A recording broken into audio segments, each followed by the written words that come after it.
주민들 이제 반응이 어떤지 일단 궁금합니다.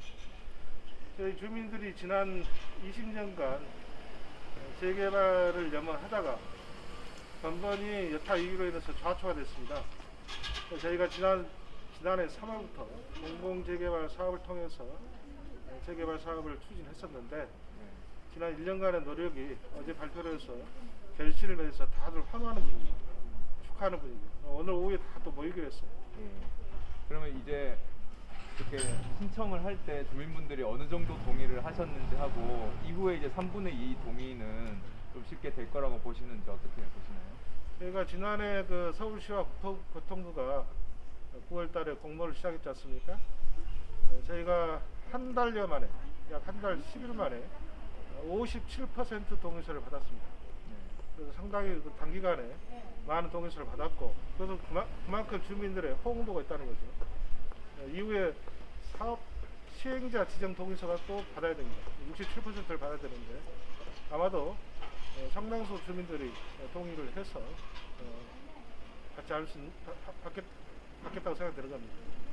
이제 뭐 반대하는 주민분들도 있긴 있으실 텐데 네. 특히 최근에는 이제 LH 뭐 투기 의혹이나 이런 것들도 불신이 있잖아요. 그렇죠. 정부나 LH, 특히 뭐 SH 이런 데에 대해서 그런 부분에 대해서는 좀 어떻게 보시는지, 뭐 다르게 하실 생각이 있으신지. 아시다시피 이제 최근에 LH 그 사태로 인해서 공공에 대한 이제 불신이 일부 있는 건 사실입니다.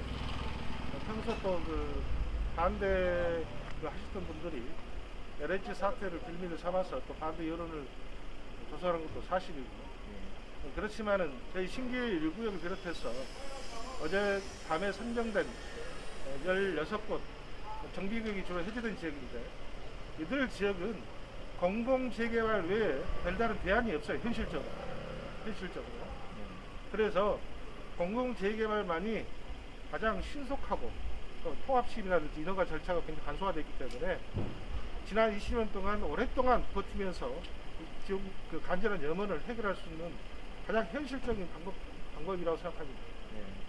그리고 LH에 좀 뭐 이렇게 요구하신 것도 있다고 들었는데 어떤 걸 말씀하시는지. 자, 금방 말했다시피 LH 사태로 인해서 상당수 주민들이 불신을 가진 건 사실입니다. 그리고 이제 반대 목소리를 가지신 분도 이걸 명분 삼아서 반대 목소리를 든 것도 사실이고, 한마디로 말해서 LH에 고양이한테 생선을 맡길 수 없다, 뭐 이런 취지겠죠. 근데 그런 부분과 관련돼서 그렇다 그러면 주민자치기구, 즉 법에는, 즉 도정법에는 주민대표회의라고 있습니다. 근데 지금 이게 법상 자문기구 성격의 형식적인 기구에 불과해요. 그래서 주민대표회의라는 기구를 좀 더 권한을 강화시키고 역할과 기능을 더 강화시켜서 LH와 사실상의 공동 사업, 공동 경영, 이런 차원에서 훨씬 더 기능과 역할을 부여하면 아마도 LH를 충분히 견제도 하고 규정도 하고 감시 기능도 할 수 있어서 주민들께서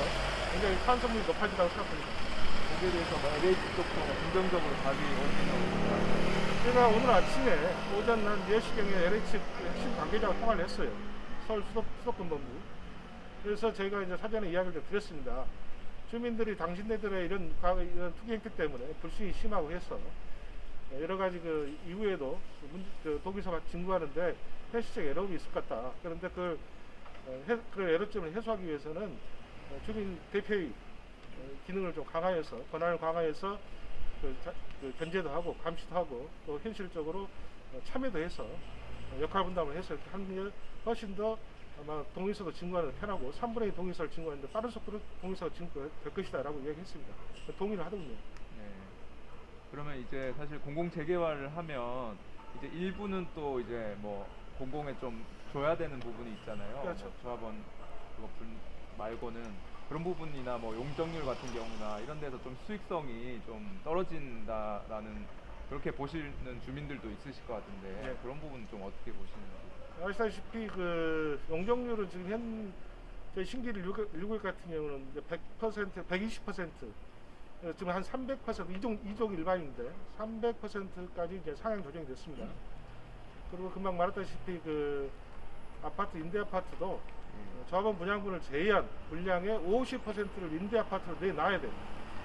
그래서 상당수 주민들이 그런 부분에서 의아스럽게 생각하는 사람도 있지만은 저희가 그만큼 혜택을 받고 또 무엇보다도 사업 속도가 빠르기 때문에 그 정도는 충분히 주민들이 감당할 수 있는 수준이라 생각합니다. 혹시 뭐 마지막으로 덧붙이실 말씀? 아까 얘기했지만은 저희 이쪽에 지금 현수막 같은 게 지금 그 공사 중지 명령, 신축 빌라 규제를 처원하는 현수막입니다. 예. 지금 작년에 그 공모가 11월 4일 끝나고 지금 3월 말이니까 거의 한 4개월, 거의 5개월 좀 지났는데 국토부와 서울시가 이 공모만 끝났지 구체적인 세부 시행 지침이 없었어요. 그래서 그 사이에 5개월 사이에 지금 보시다시피 바로 옆에도 빌라를 짓고 있고 최근에도 또 빌라를 또 짓고 있습니다. 예. 한쪽 부서에서는 영등포 구청에서는 공공재개발을 한다고 구청장이 추천서를 써줘가지고 서울시에 가 있는 상태 속에서 다른 한쪽 부서에서는 건축 허가를 내줬어요. 그래서 엇박자 나는 거죠. 예. 상식적으로 재개발하는데 거기다 건축 허가를 내가 빌라 지으면 되겠습니까? 이로 인해서 굉장히 많은 민원 소리가 있어요. 아시다시피 예. 빌라를 분양받으면 저가 보상으로 해서 저가 보상 현금 청산이 됩니다. 근데 그 분양받은 사람들이 이곳이 공공재개발 대상지를 모르고 분양받는 사람들이 있어요. 그 사람들은 분양받고 나서 나중에 저희가 5억에 가량 빌라를 매수했는데 향후에 보상받는 과정에서 5억이 아니라 4억을 보상해 줍니다. 저가 보상을. 건축비 정도만 보상해 줘요. 그러면 1억을 손해 보잖아요. 그런 분들이 순수히 나중에 철거 과정에서 나가질 않습니다. 자칫하다가 2009년도에 용산 대참사 사건 아시죠? 그런 사건이 발생하지 않는 법이 없어요. 그래서 정부나 국토부는 좀 더 세밀한 시행 지침을 마련해서 특히 신축 빌라를 규제하는 과정에서 자기네들이 현실적으로 법으로 힘들면 제가 얘기했던 게 뭐냐면 우리 주민 대표이라든지 주민 이런 데하고 주민 협의 절차를 거쳐라. 빌라 업자가 네. 협의 절차를 거쳐서 그쪽에서 오케이를 하면 그렇게 지어라 이렇게 해야지. 한쪽에서는 공공 재개발 한다고 하면서 다른 한쪽에서는 건축 허가를 내주는 거예요. 건축 허가 업자들 그 허가 받았다. 그래서 지는 날은 무슨 소리야 이렇게 하는 거예요. 그는 자칫 이 사람들이 나중에 열차를 지어가지고 쪼개지는데 이 사람들 뭣도 모르고 들어와서 산 사람들이 말이지 나중에 피해를 보고 피해를 하소연하면서 철거 과정에서 저항한다는 얘기예요. 극렬한 저항이 우려돼요. 왜? 자기가 샀던 가격보다 더 밑으로 보상받으니까. 그렇죠? 5억에 빌라를 샀는데 불과 1년 만에 쫓겨나가면서 4억만 준다. 1억을 손해보는다. 그 사람들은 손수익 나갈 리가 없겠죠. 그러면 그로 인해서 이 공공재개발 사업 자체가 자칫 좌초될 우려가 있습니다. 그래서 이런 것은 행정기관에서 잘못한 거예요. 사전에 시행지침을 정확히 마련해서 자 지금부터 공공재개발 대상지는 이렇게 그 신축 빌라를 규제를 하든지 아예 아니면 그 주민 대표기관 협의를 거쳐서 끝난 때까지는 잠시 그 허가를 보류시키든지 이런 게 해야 되는 겁니다. 근데 그런 거 없이 막 해줘버린 거예요. 최근 그것 때문에 저희가 막 영등포청 쫓아가고 그랬었는데 그로 인해서 말씀 소지가 많습니다. 사실 지금도.